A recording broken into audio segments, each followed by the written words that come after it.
Bismillahirrahmanirrahim. Assalamualaikum warahmatullahi wabarakatuh. Alhamdulillah, alhamdulillahirabbil alamin. Wassalatu wassalamu ala Rasulillah sayyidil mursalin wa ala alihi wa sahbihi wasallam. Pada kesempatan ini saya akan coba menyampaikan apa yang saya pahami, apa yang saya dapatkan dari hikmah-hikmah dari salah satu surat di dalam Al-Quran, surat yang luar biasa, surat yang dianjurkan oleh Rasulullah SAW untuk banyak dibaca, terutama disunahkan untuk selalu dibaca setiap hari Jumat, yaitu surat Al-Kahfi. Surat Al-Kahfi ini menurut sebagian besar riwayat disebut diturunkan di Makkah, sehingga termasuk golongan kelompok surat-surat Makkiyah. Walaupun ada yang berpendapat surat Al-Kahfi ini turun di Madinah, ya, sehingga dimasukkan ke dalam kelompok surat Madaniyah. Ala kulli hal, surat ini secara tertib urutan surat merupakan surat yang ke-18 setelah surat Al-Isra. Surat Al-Isra, surat yang ke-17, kemudian surat ke-18 adalah surat Al-Kahfi ini. Jumlah suratnya ada 110 ayat. Ayat di dalam surat Al-Kahfi ini ada 110 ayat, walaupun ada juga riwayat lain yang sebagian kecil yang mengatakan bahwa surat ini terdiri dari 115 ayat. Tentu perbedaan jumlah ayat ini bukan berarti Al-Quran punya beberapa versi yang berbeda secara teksnya. Hal ini karena perbedaan ini disebabkan karena perbedaan dari para ulama Al-Quran, para ahli Al-Quran untuk menempatkan nomor-nomor ayat. Masing-masing memiliki dasar. Salah satu contoh, misalkan kita mengetahui mungkin yang sering kita dengar di dalam surat Al-Fatihah ada 7 ayat, tapi ada beberapa perbedaan di mana sebenarnya ayat pertamanya. Ada yang mengatakan Bismillah adalah ayat pertama, ada yang mengatakan Bismillah itu bukan bagian dari Al-Fatihah dan sebagainya. Walaupun dalam konteks itu jumlah ayatnya sama 7, tapi penggalan meletakkan ayat pertama itu yang mana, ayat kedua yang mana berbeda. Contoh lain di dalam surat perbedaan misalnya di dalam surat Al-Muzammil yang merupakan salah satu wahyu awal-awal yang diterima oleh Nabi. Di dalam surat Al-Muzammil itu ada juga perbedaan penempatan ayat, jumlah ayatnya berbeda karena dasarnya analisa terhadap rima ayat-ayat yang berada di dalam surat Al-Muzammil itu. Misalnya kita dengar misalnya surat Al-Muzammil itu a'udzubillahi minasyaitonir rajim, bismillahirrahmanirrahim, ya ayyuhal muzammil qumil laila illa qalila nisfahu aw inqus minhu qalila aw zid alaihi warattilil qur'ana tartila inna sanulqi 'alaika qawlan tsaqila. Jadi kita lihat belakang itu la gitu ya. Sehingga sampai ayat yang selanjutnya inna nasyi'atal laili hiya asyaddu wat'an wa aqwamu qila innalaka finnahari sabhan tawila, teruslah itu. Nah, sehingga karena melihat ini belakangnya kan la semua, maka ada sebagian ulama yang mengatakan ya ayyuhal muzammil qumil laila illa qalila, itu adalah satu ayat, sehingga menyebabkan jumlah ayatnya berbeda. Demikian juga ini yang menyebabkan ada sebagian ulama yang berpendapat surat Al-Kahfi ini terdiri dari bukan 110 tapi 116 ayat. Tapi ini bukan berarti Al-Qur'annya berbeda, tetap teksnya tidak ada yang berubah, satu huruf, satu tanda baca pun tidak ada yang berubah, hanya pemenggalan ayatnya yang berbeda. Itu satu. Kemudian ayat ini, surat Al-Kahfi ini dimulai ya, dengan kata Alhamdulillah. Kata ada ada 5 surat di dalam Al-Quran yang dimulai dari kata Alhamdulillah.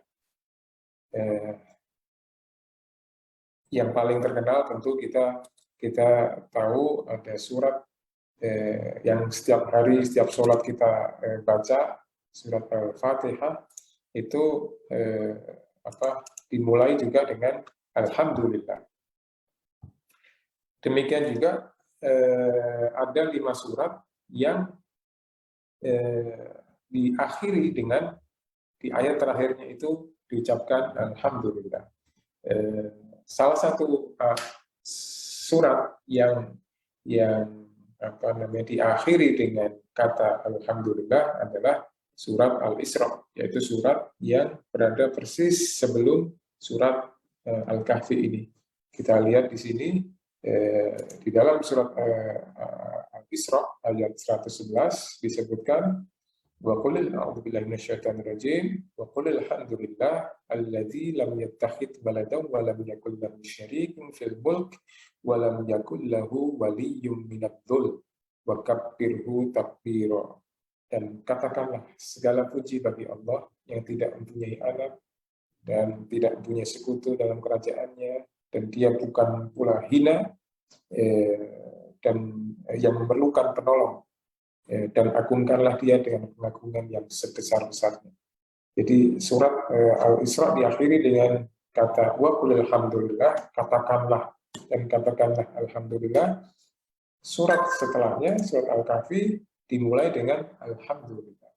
Subhanallah, ini sangat serasi sekali bagaimana Al-Quran disusun, ya. Walaupun Rasulullah SAW menempatkan Al-Quran ketika turun, ini ditaruh di sana, ini taruh surat, ini ditaruh urutannya, itu sungguh itu adalah wahyu yang datang dari Allah Subhanahu wa Ta'ala kepada Rasulullah, sehingga kita melihat keserasian ini terdapat tersebar di berbagai ayat di dalam Al-Quran. Baik, ayat ini dimulai dengan Bismillahirrahmanirrahim.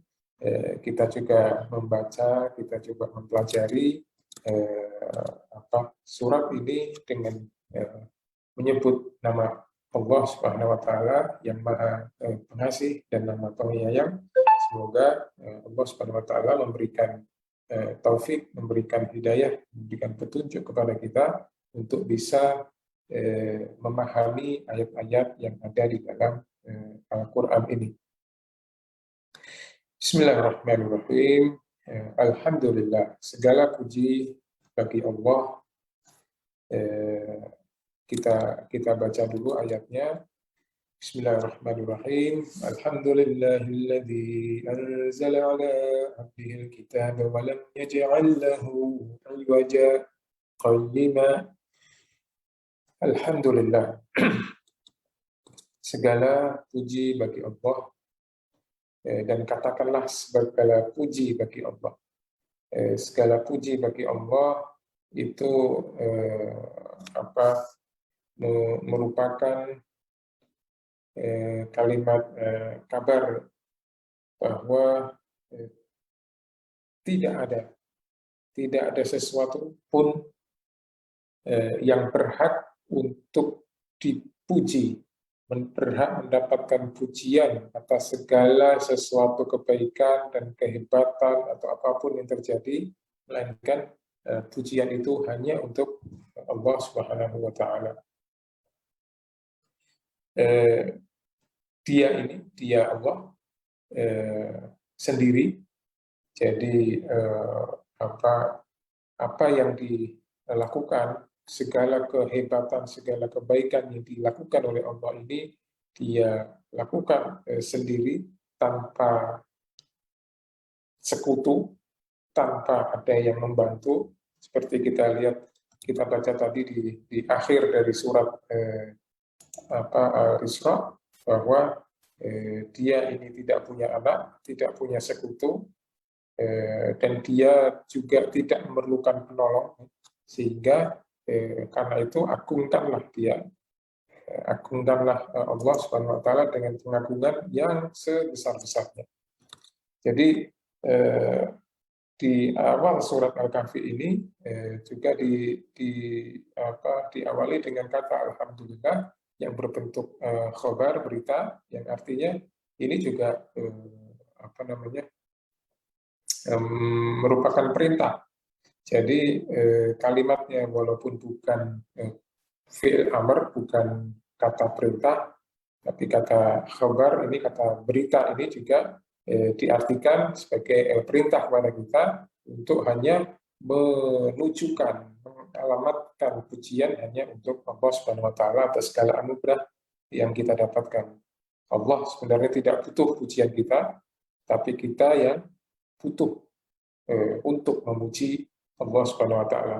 Karena dengan memuji dan membesarkan Allah seagung-agungnya, sebesar-besarnya, maka kita juga akan terbawa untuk menjadi orang yang terpuji. Tapi pujian kita, ya, mau kita melakukan seperti apapun yang kita lakukan, pujian kita itu tidak pernah akan cukup dan sepadan dengan berbagai nikmat dan kebaikan anugerah dari Allah Subhanahu wa Ta'ala yang sungguh tidak terbatas dan tidak mungkin kita bisa hitung. Seperti kita sering dengar mungkin ayat yang dalam surat An-Nahl disebutkan di situ, wa in ta'uddu ni'matallahi la tuhsuha innallaha laghafurur rahim. Dan jika kamu mencoba untuk menghitung nikmat Allah Subhanahu wa Ta'ala, niscaya kamu tidak akan mampu untuk menghitungnya. Sungguh Allah benar-benar Maha Pengampun, Maha Penyayang. Jadi walaupun kita tidak mungkin bisa menghitung dan tidak mungkin bisa memuji, bersyukur kepada Allah karena nikmat Allah itu yang tidak terbatas, tidak terhitung, tapi yang diminta oleh Allah adalah kita berusaha untuk melakukan itu, bersyukur. Selebihnya kekurangan-kekurangan yang kita miliki, keterbatasan-keterbatasan kita untuk mensyukuri nikmat Allah yang tidak terhitung dan tidak terbatas itu, ketahuilah bahwa Allah itu Maha Pengampun dan juga Maha Penyayang. Nah, kemudian di ayat ini juga disinggung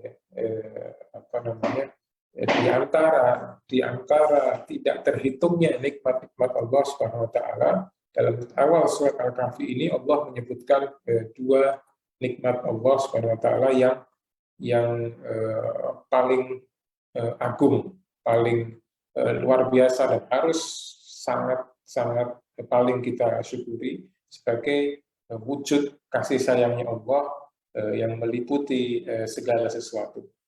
Kedua nikmat yang disebut di dalam ayat ini adalah, yang pertama adalah nikmat diutusnya Rasulullah Shallallahu Alaihi Wasallam, yang di ayat ini disebut dengan hambanya, abdihi.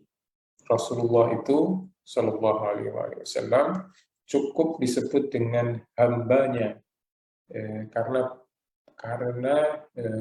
beliaulah makhluk Allah Subhanahu wa Ta'ala yang paling sempurna, yang paling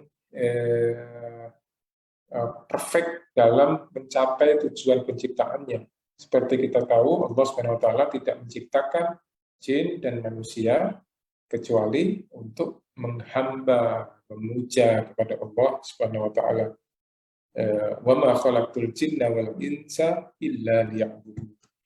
Sungguh Allah, aku tidak menciptakan jin dan manusia kecuali untuk menghamba atau memuja kepadanya. Dalam surat Al-Dariyat. Nah, ini menarik ya. Salah satu tafsir dari ayat ini menurut Imam Abdullah bin Alwi al-Haddad, orang yang sudah mencapai makom al-abad ini, yang adalah makom tingkatan seseorang yang telah sampai pada makom al-wasl, ya, makom yang tertinggi, ya, dan mampu mengendalikan diri karena kekuatan warid dalam menerima waridah al-ilahiyah ini. Waridah ilahiyah itu adalah karunia ketersampaian seseorang pada Allah Subhanahu wa taala hingga dalam waktu yang bersamaan dapat menyaksikan Allah Subhanahu wa taala sebagai al-mawjud al-mutlaq, wujud yang mutlak, dan dapat pada waktu itu pula dia merasakan dirinya hanya sebagai hamba. Jadi Rasulullah SAW ini sudah sampai pada pengetahuan yang sempurna mengenai wujudnya Allah Subhanahu wa taala, sehingga pada setiap saat Rasulullah SAW ini sudah memiliki hati, memiliki pikiran, memiliki segala sesuatu yang terkait dengan beliau itu. Dia sudah menyadari bahwa beliau ini adalah seorang hamba. Nah, kalau kita kan seringkali kadang merasa sebagai hamba, kadang lupa, dan sebagainya. Nah, Rasulullah itu sudah sampai pada makom al-abad menurut Imam Al-Haddad tadi, yang merupakan makom tertinggi bagi seorang salik atau orang yang berjalan menuju Allah, yang wasil. Karena ketika seseorang sampai pada derajat ini, berarti keinginannya telah menyatu dengan keinginan Allah Subhanahu wa taala. Keinginan Rasulullah SAW telah menyatu dengan keinginan Sang Khalik, Sang Maha Cinta, yang dicintai dan mencintai Rasulullah SAW. Dia tidak lagi menyaksikan adanya wujud lain yang hakiki kecuali wujud Allah Subhanahu wa taala. Dan dia telah sampai di penghujung tujuan penciptaan alam ini, yaitu seperti yang tadi saya singgung di dalam surat Ad-Dariyat, termasuk jin dan manusia hanya untuk beribadah atau menjadi abadnya. Ini adalah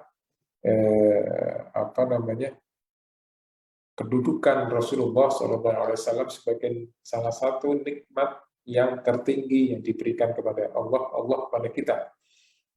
Dalam sebuah hadis qudsi, Allah Subhanahu wa taala berfirman, seorang hamba itu akan mendekatkan diri kepadaku, kepada Allah Subhanahu wa taala, hingga aku mencintainya, dan bila Allah mencintainya, menjadilah pendengaranku yang digunakannya untuk mendengar, penglihatanku, aku Allah yang digunakan untuk melihat, tangan Allah yang digunakan untuk bertindak, serta kakiku yang digunakan untuk berjalan. Artinya Rasulullah SAW yang tidak melihat wujud lain selain Allah Subhanahu wa taala. Beliau sudah orang makhluk yang paling dekat dengan Allah Subhanahu wa taala, sehingga apa yang dilakukannya itu adalah sejalan dengan kehendak Allah Subhanahu wa taala. Pendengarannya adalah pendengaran yang sama dengan pendengaran sejalan dengan pendengaran Allah, penglihatannya, perbuatannya, dan sebagainya. Menurut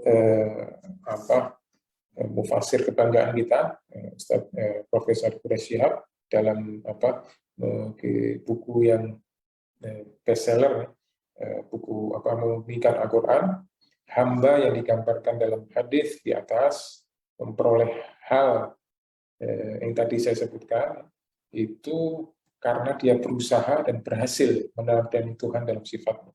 Jadi Rasulullah berusaha meneladani Allah dalam segala laku, tindakan, kondisi hatinya, seperti kata Rasulullah, takhallaqu bi akhlaqillah, karena usaha beliau Rasulullah SAW dibantu oleh Allah Subhanahu Wa Taala berhasil, maka Rasulullah memiliki kedudukan yang sangat tinggi. Nah, dalam surat Al-Kahfi ini dan berbagai ayat Al-Quran yang lain, Nabi kita Shallallahu Alaihi Wasallam diberi predikat hambanya, diberi predikat abdihi secara mutlak tanpa harus menyebut atribut nama untuk menjelaskannya, sebagaimana Allah Subhanahu Wa Taala menggunakannya untuk menyebut nabi dan rasul yang lain, seperti kita mungkin temukan di dalam berbagai ayat. Ada Abdana Dawud, hamba kami Dawud, Abdana Ibrahim, hamba kami Ibrahim, Abdana Musa, dan sebagainya. Disebutkan hambaku, hamba kami Musa, Daud, Ibrahim. Tapi kalau ketika menyebut Rasulullah SAW,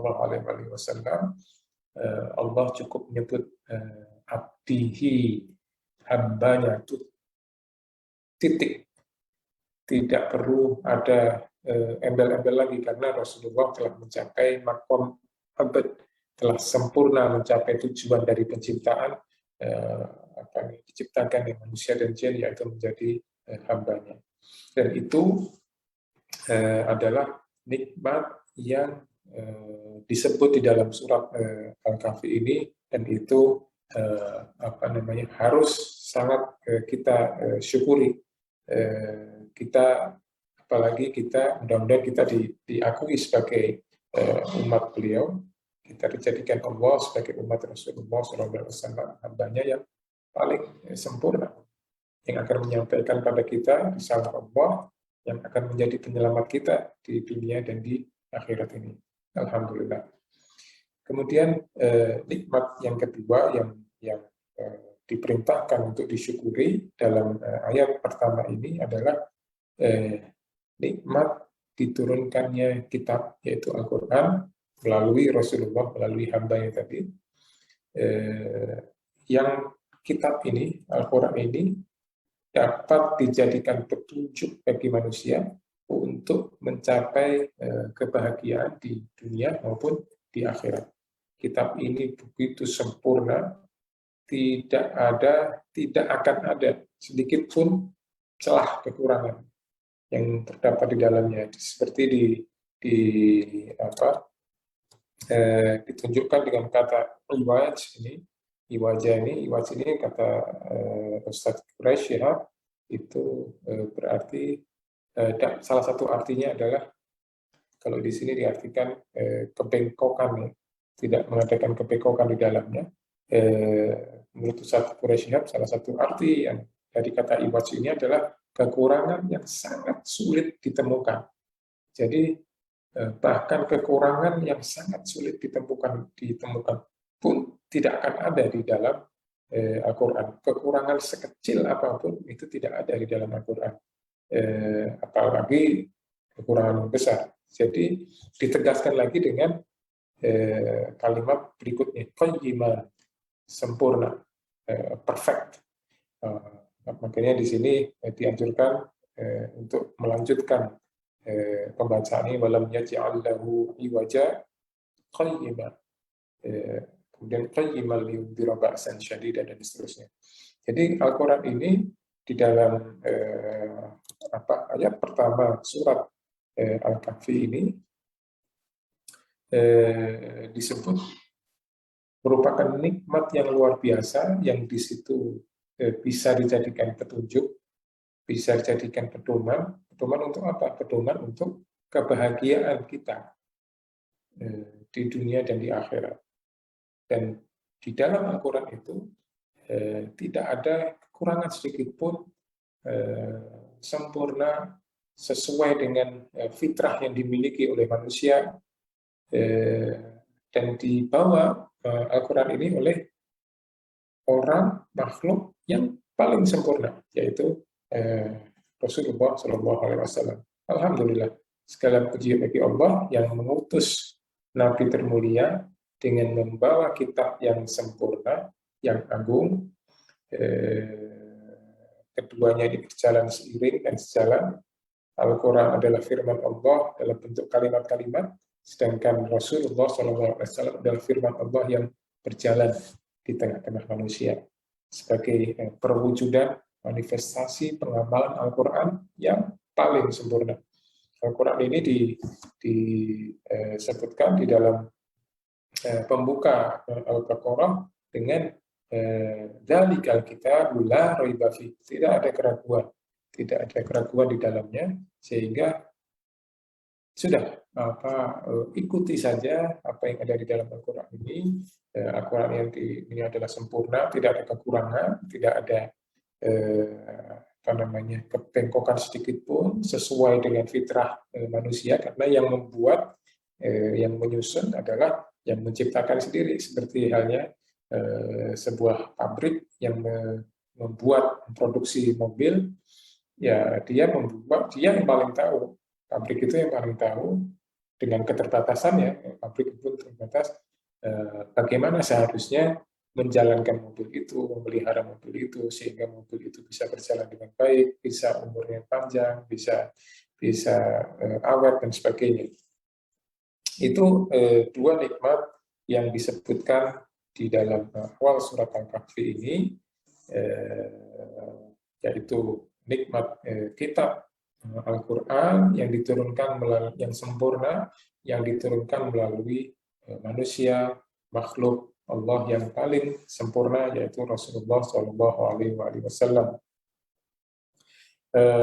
Kita juga melihat mungkin ketika misalnya di ayat yang lain juga disebutkan dua nikmat terbesar ini, yaitu Al-Quran dan pembawanya, penjelasnya, yaitu Rasulullah SAW. Misalnya di dalam surat Ar-Rahman, Allah Subhanahu Wa Taala menyebutkan kedua nikmat itu juga sebagai wujud kasih sayang Allah yang paling agung. Setelah Allah Subhanahu Wa Taala menyebut Ar-Rahman, Allamal Quran.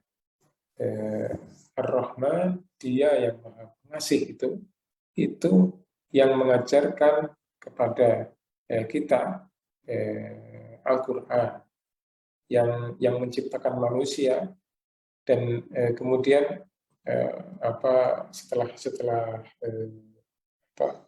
Allamal Quran, khalaqal insan, allamahul bayan, dan memberikan penjelasnya, di mana penjelas ini yang paling utama tentu adalah Rasulullah SAW, seperti di dalam surat Al-Bayyinah, di ayat pertama itu di ujungnya ada ta'tiyahumul bayyinah, memberikan penjelas. Kemudian apakah al-bayyinah itu? Di ayat selanjutnya disebutkan Rasulun minallah yatlu suhufan mutahharah fiha kutubun qayyimah. Al-bayyinah itu adalah Rasulun minallah, yaitu Rasul dari Allah SWT yang membacakan lembaran-lembaran yang disucikan, dan di dalamnya fiha kutubun qayyimah, dan di dalamnya tertulis berbagai hal yang sangat sempurna, seperti juga disebutkan di dalam surat Al-Kahfi ini, ibadah qayyimah. Di surat Al-Bayyinah ini juga disebutkan Rasulullah sebagai penjelas, sebagaimana di dalam Ar-Rahman Allamahul Bayan. Di sini ta'tihum al-bayyinah Rasulun minallah, yang menjelaskan Al-Quran yang di dalamnya terdapat petunjuk yang sempurna, selaras dengan ayat pertama surat Al-Kahfi ini. Subhanallah walhamdulillah. Itu sementara. Nanti insya Allah kita akan melanjutkan untuk ayat-ayat berikutnya. Mudah-mudahan Allah SWT memberikan taufik, memberikan kesempatan kepada kita untuk melanjutkan, untuk selalu bersemangat mempelajari ayat-ayat Al-Quran, karena sampai kapanpun kita tidak akan pernah cukup, tidak akan pernah selesai mempelajari Al-Quran. Semakin kita pelajari lagi, kita akan temukan lagi mutiara-mutiara yang ada di dalamnya. Semoga Allah Subhanahu wa taala memberikan taufik kepada kita untuk terus mempelajari dan memberikan taufik kepada kita untuk bisa mengamalkan apa pesan-pesan di dalam Al-Quran itu dalam kehidupan sehari-hari. Wallahu a'lam bishawab. Alhamdulillahirabbil alamin. Assalamualaikum warahmatullahi wabarakatuh.